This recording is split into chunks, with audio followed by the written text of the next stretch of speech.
تاجدار حرم اے شہنشاہ دی، نمازی کو جنت دی جائے گی، حاجی کو جنت دی جائے گی، زکات دینے والے کو جنت دی جائے گی، عمرہ کرنے والے کو جنت دی جائے گی، حج کرنے والے کو جنت دی جائے گی۔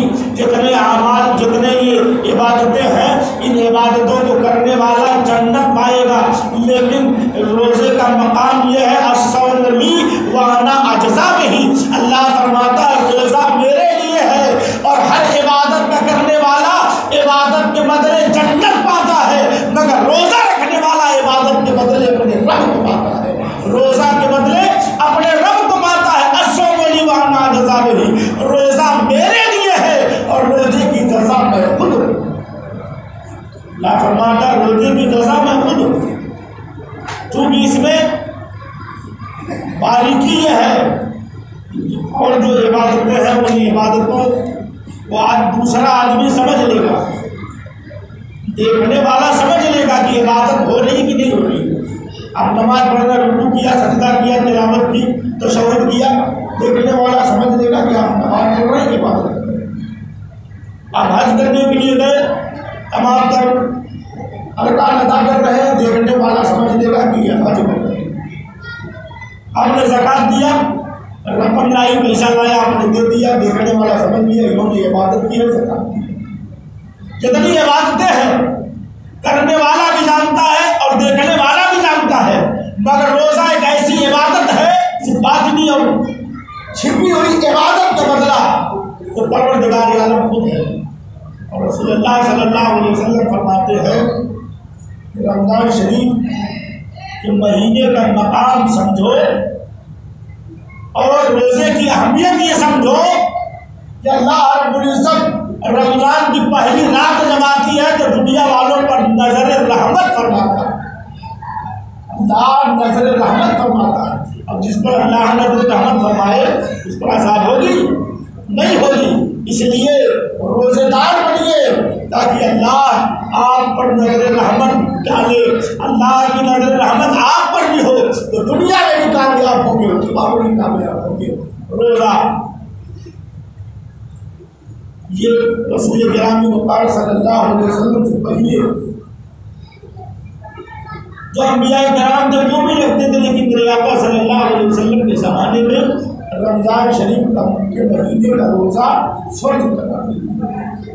رمضان شریف کا مہینہ جب آتا تھا تو مسلمان دین اللہ کے نیک بندے اس مہینے کا جم کر استقبال کرتے تھے، جم کر استقبال کرتے تھے۔ سیدھی سی بات ہے، اس مہینے میں ایک نیکی کا 70 گنا ثواب دیا جاتا ہے۔ آپ نے اگر ایک نیکی کی تو 70 گنا آپ کو دیا جا رہا ہے۔ جس طرح سے آپ اپنے کھیت میں فصل لگاتے ہیں، سال میں 2 فصل زیادہ تر لگائی جاتی ہے، ایک گیہوں کی فصل، ایک دھان کی فصل۔ دھان کی فصل بھی کاٹنے کے بعد آدمی سال بھر چاول کا استعمال کرتا ہے، گیہوں کی فصل آدمی جب کاٹ لیتا ہے تو سال بھر گیہوں سے آٹا بنا کر روٹیاں استعمال کرتا ہے۔ اب آپ خود سوچیں کہ جس کے کھیت میں اگر گیہوں نہ ہو، چاول نہ ہو، اسے سال بھر پریشانی کا سامنا کرنا پڑے گا، سال بھر مارکیٹ سے خریدنا پڑے گا، وہ بھی مرضی کے مطابق نہیں ملے گا، مرضی کے حساب سے نہیں ملے گا، سال بھر خریدنا پڑے گا۔ بلا تمثیل اگر کھیت میں اچھے سے اناج اگ گیا تو کسان سال بھر تک بلا کسی چنتا کے کھاتا ہے۔ ایسے ہی رمضان کے مہینے میں جس نے دل جی بھر کے عبادت کر لیا، دل کھول کے عبادت کر لیا، سال بھر تک اس کے لیے آرام ہی آرام ہے۔ اتنی نیکیاں اللہ عطا فرمائے گا، اتنی زیادہ اللہ رب العزت نے نیکیاں عطا فرمائی ہے، ایک نیکی کا 70 گنا ثواب ملے گا۔ مگر آپ مجھ کو بتائیے کہ وہیں پہ اللہ کتنا بڑا کریم ہے، کتنا بڑا رحیم ہے کہ وہیں پہ گناہ کرنے والے کو 70 گنا گناہ نہیں ملتا۔ جتنا وہ گناہ کر رہا ہے، جتنا رمضان سے پہلے اسے ملتا تھا اتنا یہ مل رہا ہے۔ اور ایک چیز اور میرے آقا فرماتے ہیں کہ 5 چیزیں ایسی ہیں جو میرے امتیوں سے پہلے کسی اور امتیوں کو نہیں دی گئی۔ وہ یہ کہ پہلی یہ کہ رمضان کے مہینے میں شیطان قید کر دیا جاتا ہے، یہ فیسلٹی یہ سہولیت کسی اور کو نہیں ملتی۔ دوسرا یہ کہ رمضان کے مہینے میں جہنم کا دروازہ بند کر دیا جاتا ہے۔ تیسرا یہ کہ رمضان کے مہینے میں جنت کے تمام دروازے کھول دیے جاتے ہیں، اور ایک ایسا دروازہ ہے ریان، اللہ کے رسول فرماتے ہیں ہر روزہ رکھنے والا اسی دروازے سے اسی جنت میں داخل ہوگا، ریان سے داخل ہوگا، کوئی حساب نہیں ہوگا، کوئی سوال نہیں ہوگا، روزہ رکھنے والا ریان سے داخل ہوگا۔ اور جب رمضان کے مہینے میں شیطان قید ہو جاتا ہے، شیطان باندھ دیا جاتا ہے، تو پھر آدمی روزہ کیوں نہیں رکھتے، آدمی مسجد کیوں نہیں آتے؟ رمضان کے مہینے سے پہلے تو شیطان ہوتا ہے، پتہ نہیں ہوتا، قید نہیں ہوتا ہے، تو وہ مسجد آنے سے روک دیتا ہے، نیکی کرنے سے روک دیتا ہے۔ لیکن جب رمضان شریف کے مہینے میں شیطان قید ہو گیا، اور معتبر حدیثوں سے ثابت ہے کہ شیطان قید ہوتا ہے، اب جب شیطان قید ہوتا ہے تو پھر یہ گڑبڑیاں کیوں پیدا ہوتی ہیں؟ اچھے خاصے ہٹے کٹے لوگ روزہ نہیں رکھتے، جب شیطان قید ہے تو گھر پہ بیٹھا ہوا آدمی بھی نماز نہیں پڑھتا، جب شیطان قید ہے تو جو فری آدمی ہے وہ عبادت نہیں کرتا، جب شیطان قید ہے پھر بھی آدمی روزے رمضان کے مہینے میں گالی گلوچ کرتا ہے، جب شیطان قید ہے پھر بھی رمضان کے مہینے میں آدمی حق تلفی کرتا ہے، جب شیطان قید ہے پھر رمضان شریف کے مہینے میں دغا بازی اور بےایمانی آدمی کرتا ہے، جب شیطان قید ہے تو یہ سب نہیں ہونا چاہیے، آخر کیوں ایسا ہو رہا ہے؟ شیطان قید ہے، یہ سب نہیں ہونا چاہیے نا، کیونکہ شیطان ہی تو بہلانے والا ہے، شیطان ہی گناہ کروانے والا ہے، شیطان ہی گناہوں کی طرف لانے والا ہے۔ تو جب شیطان قید ہو گیا ہے، وہ قید خانے میں پڑا ہوا ہے، ایک مہینہ تک باہر نہیں آ سکتا، تو پھر اس کی تحریک زندہ کیوں رہتی ہے، اس کی تحریک پر کام کیوں ہوتا ہے؟ تو اس کی وجہ یہ ہے کہ رمضان شریف سے پہلے شیطان نے اتنا زیادہ لوگوں کو ایکسپورٹ کر دیا ہے، جس طرح سے آپ دیکھتے ہوں گے ٹائپنگ کرنے والا جو ٹائپنگ کرتا ہے وہ کچھ دن تک ٹائپنگ دیکھ کے کرتا ہے، لیکن جب کچھ دن گزر جاتا ہے تو دیکھے گا کہیں اور، لکھے گا کہیں اور۔ ٹائپنگ کرتا ہے، اس کی انگلی صحیح لفظ میں پہنچ جاتی ہے، صحیح لفظ میں پہنچ جاتی ہے۔ اب آپ سے سوال کیا جائے کہ کیوں آخر ایسا ہو رہا ہے؟ ایک جواب ہوگا کہ وہ ایکسپرٹ ہو گیا ہے، اتنا زیادہ اس نے انگلی چلائی ہے، اسے معلوم ہو گیا ہے اس کی نظر کہیں اور ہے، لیکن وہی لکھے گا، اس کی انگلی وہی جائے گی جو لکھنا ہوگا، اس کی انگلی وہی جائے گی جو ٹائپ کرنا ہوگا۔ بلا تمثیل شیطان سال بھر ہم سے گڑبڑیاں کرا کے اتنا ایکسپرٹ کر دیتا ہے کہ شیطان نہیں ہے پھر بھی لوگ گناہ کرتے ہیں، شیطان نہیں ہوتا ہے پھر بھی لوگ روزہ رکھتے ہیں، روزہ توڑتے ہیں، شیطان نہیں ہوتا ہے پھر بھی لوگ گالی گلوچ کرتے ہیں۔ تو ایسی حرکتوں کو کنٹرول کیجیے، اور شیطانی کام نہیں بلکہ رمضان کے مہینے میں پروردگار عالم کے فرمان پر عمل کیا جائے۔ اللہ رب العزت نے روزے دار کو فضیلت دی ہے، جتنی عبادتیں ہیں چند منٹ چند گھنٹے کے لیے ہیں، چند منٹ چند گھنٹے کے لیے ساری عبادتیں ہیں، لیکن رمضان شریف کا روزہ سحری کے وقت سے لے کر کے افطاری کے وقت بھی نہیں، بلکہ دن بھی پورا دن اللہ نے کیا عطا کرتا ہے روزے دار کو، اور جب رات میں وہ بندہ عبادت کرتا ہے، اللہ کا سجدہ، اللہ کی بارگاہ میں سجدہ کرتا ہے، تراویح پڑھتا ہے، نفل ادا کرتا ہے، تو پروردگار عالم رات میں بھی عبادت عطا کرتا ہے۔ یوں کہہ لیا گا اس پورے مہینے میں کوئی ایسا سیکنڈ نہیں جب عبادت نہ ہو رہا ہو، اللہ اپنے بندے کو پورا مہینہ بے حساب روزی عطا کرتا ہے۔ اس لیے میرے بھائیوں، رمضان کے مہینے کا احترام کیجیے، اور بتائیے ہم کسی دنیا دار کے دیوانے نہیں، ہم سب احمد مختار کے دیوانے ہیں، ہم سب رمضان کے مہینے کا احترام کریں گے، رمضان کے مہینے کا روزہ رکھیں گے۔ یاد رکھیے گا، روزہ رکھنے میں جہاں پہ آپ کے لیے نیکیوں کا فائدہ ہے، جہاں آپ کے لیے بہت سارے فوائد اسلامی نقطۂ نظر سے ہے، وہی رمضان کے مہینے کا روزہ رکھنے والا سائنسی اعتبار سے بھی پورے جسم کی اوور ہالنگ ہوتی ہے، پورا جسم بالکل صحیح ہوتا ہے، پورے جسم کی گڑبڑیاں دور ہوتی ہیں۔ بلکہ ایک سائنسدان یہ سائنسدان نے بہت پہلے ریسرچ کیا تھا، کہا تھا کہ کینسر کا کوئی علاج تو نہیں ملا ہے لیکن کینسر سے بچنے کا طریقہ ملا ہے۔ لوگوں نے پوچھا وہ کیا طریقہ ہے؟ کہا جانتے ہو اگر کھانا پینا کچھ دنوں تک بند کر دیا جائے تو کینسر بننے والے جو جسم کے خراب حصے ہوتے ہیں، جسم میں جب کوئی حصہ خراب ہوگا اسی خراب حصے میں کیڑے پیدا ہوں گے اور وہی کیڑے کینسر کا روپ بنتے ہیں۔ اس سائنسدان نے کہا تھا کہ آدمی جب کھانا پینا بند کر دے گا تو پیٹ کو بھوجن چاہیے، اناج چاہیے، وقت میں خوراک چاہیے، تو پیٹ جب اسے کھانا نہیں دیا جائے گا تو پیٹ جسم کے سڑے گلے حصوں کو کھینچ کر کے کھا کر کے اپنی ضرورت پوری کر دیتا ہے، اور جو کینسر بنانے والے جسم کے گوشت ہوتے ہیں، اعضا ہوتے ہیں، وہ سب ختم ہو جاتے ہیں، جسم بالکل صحیح ہو جاتا ہے۔ اب رمضان کے مہینے میں آپ دیکھیے ایک دن دو دن نہیں، بندہ 30 دن تک، بندہ 29 دن 30 دن تک دن میں کچھ نہیں کھاتا، 11 بجتے بجتے بھوک ملک جاتی ہے، پیاس ملک جاتی ہے، پیٹ کو خوراک چاہیے، پیٹ جسم کے سڑے گلے حصے کو جس سے کینسر بننے والا تھا پیٹ نے نکال کر کے ختم کر دیا۔ پروردگار عالم نے روزے کی ایسی عبادت دی ہے جس عبادت سے جہاں اعمال کا اصلاح ہوگا وہیں پہ ہمارے مکمل جسم کا اصلاح ہوگا، مکمل جسم کا علاج ہوگا۔ اس لیے رمضان کے مہینے میں روزہ رکھیں۔ اور کچھ لوگ یہ بیان کرتے ہیں کہ افطار میں جلدی کریں اور سحری میں تاخیر کریں، صحیح ہے۔ رسول اللہ صلی اللہ علیہ وسلم کا فرمان یہی ہے کہ افطار میں جلدی کریں اور سحری میں تاخیر کریں، لیکن جلدی کا یہ مطلب نہیں ہے کہ 1 گھنٹہ پہلے ہی افطار شروع کریں۔ جلدی کا مطلب یہ نہیں ہے افطار میں جلدی کرنے کا مطلب 1 گھنٹہ پہلے ہی افطار میں اٹھ جائے۔ افطار میں جلدی کا مطلب یہ ہے کہ جلدی اٹھ جاؤ کیونکہ مغرب کی نماز پڑھ لی۔ افطار میں جلدی کا مطلب یہ ہے جلدی تھوڑے سا کھا کر آپ اٹھ جاؤ، کیونکہ اگر آپ نے دن بھر کچھ کھائے بغیر اور فوراً جی بھر کر کے کھانا کھایا تو وہ کھانا آپ کو فائدہ نہیں بلکہ نقصان کرے گا، نقصان پہنچے گا۔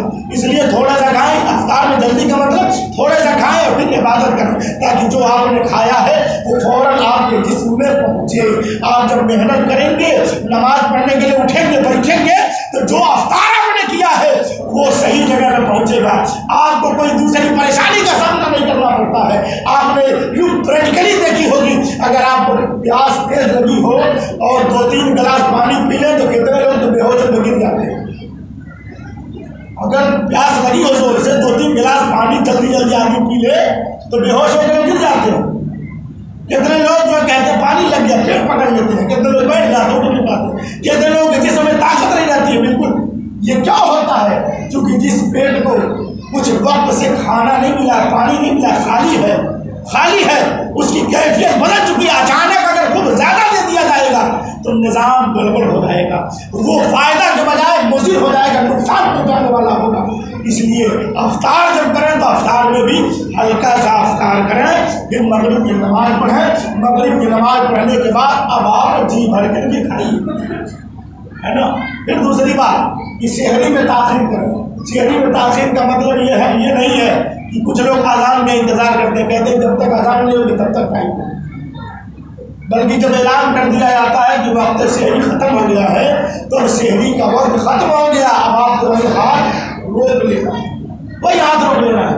جب اعلان ہو کہ بھائی سحری کا وقت ختم ہو گیا آپ اپنے ہاتھ کو وہی روک لیں، چونکہ اذان 2-4-10 منٹ رک کر کے دی جاتی ہے تاکہ نمازی ٹائم سے آ سکے، فوراً اذان نہیں دی جاتی ہے، 2-4-5 منٹ کے انتر فاصلے کے بعد اذان دی جاتی ہے۔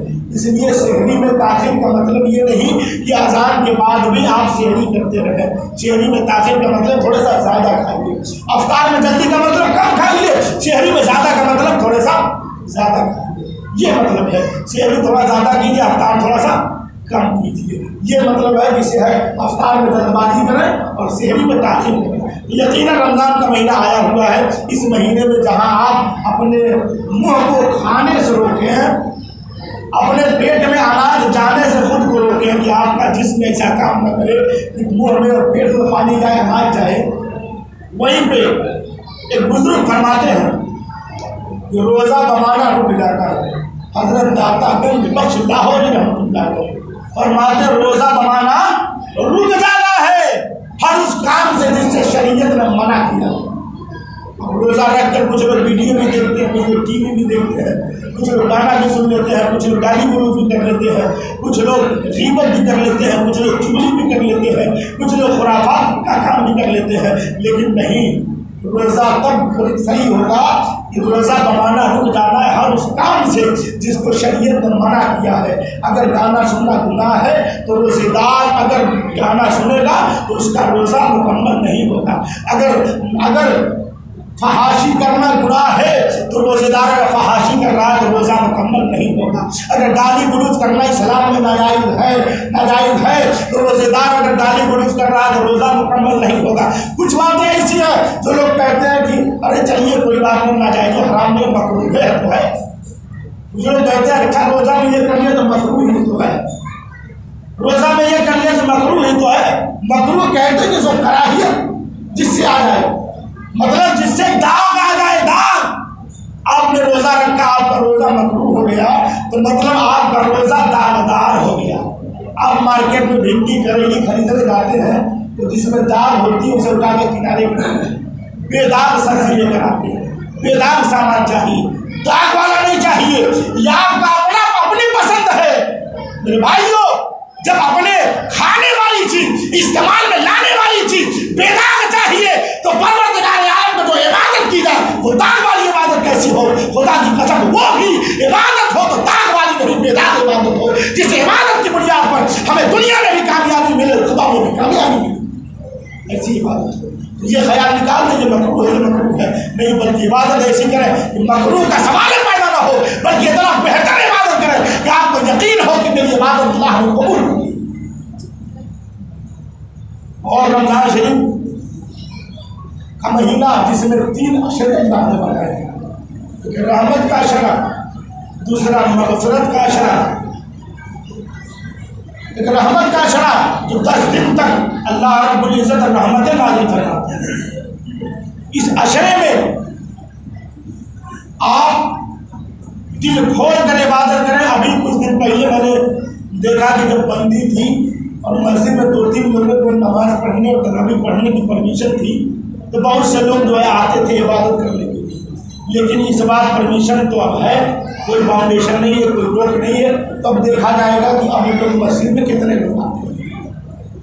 مسجد میں آئیے، عبادت کیجیے۔ رمضان شریف کے مہینے میں میرے آقا صلی اللہ علیہ وسلم منبر پہ تشریف لے جا رہے تھے، یا آپ نے کہا آمین، دوسرے پہ قدم رکھا فرمایا آمین، تیسرے پہ قدم رکھا فرمایا اللہم آمین۔ صحابہ کرام نے پوچھا یا رسول اللہ صلی اللہ علیہ وسلم، آپ نے بلا کسی کے دعا کے آمین کہہ دیا، میرے آقا کیا وجہ ہے؟ میرے آقا فرماتے ہیں جانتے ہو، میں جب منبر کے سینے پہ جا رہا تھا تو پہلے پہ جب میں قدم رکھا تو اللہ رب العزت کا وہ خاص فرشتہ جسے جبریل امین کہا جاتا ہے، وہ جبریل امین دعا کر رہے تھے اور انہوں نے کہا ہلاک ہو جائے وہ شخص جو رمضان کے پاک مہینے کو پائے اور اپنی مغفرت نہ کرا لے۔ تو میں نے کہا آمین۔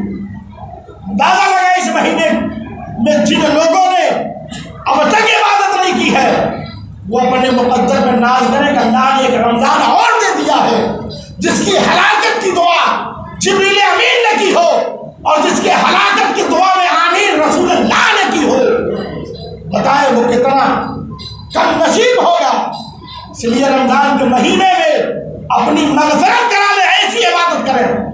حضرت جبریل نے کہا تھا ہلاک ہو جائے وہ شخص جو رمضان کا پاک مہینہ پائے اور اپنی مغفرت نہ کرے۔ مطلب رمضان کے مہینے میں جو مغفرت نہ کرائے رسول اللہ نے آمین اس کے لیے کہا ہے۔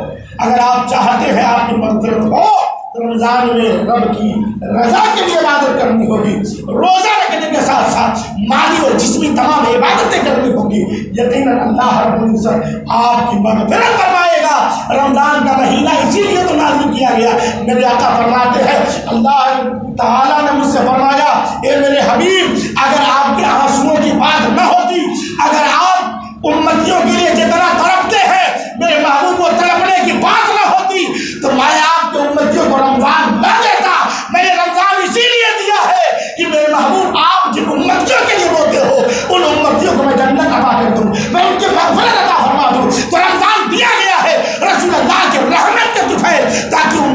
بخشش ہو سکے۔ اے رسول اللہ کے امتیوں، رمضان کے مہینے میں ذری عبادت کرو کہ اللہ بخشش فرما دے، اللہ بخشش فرما دے۔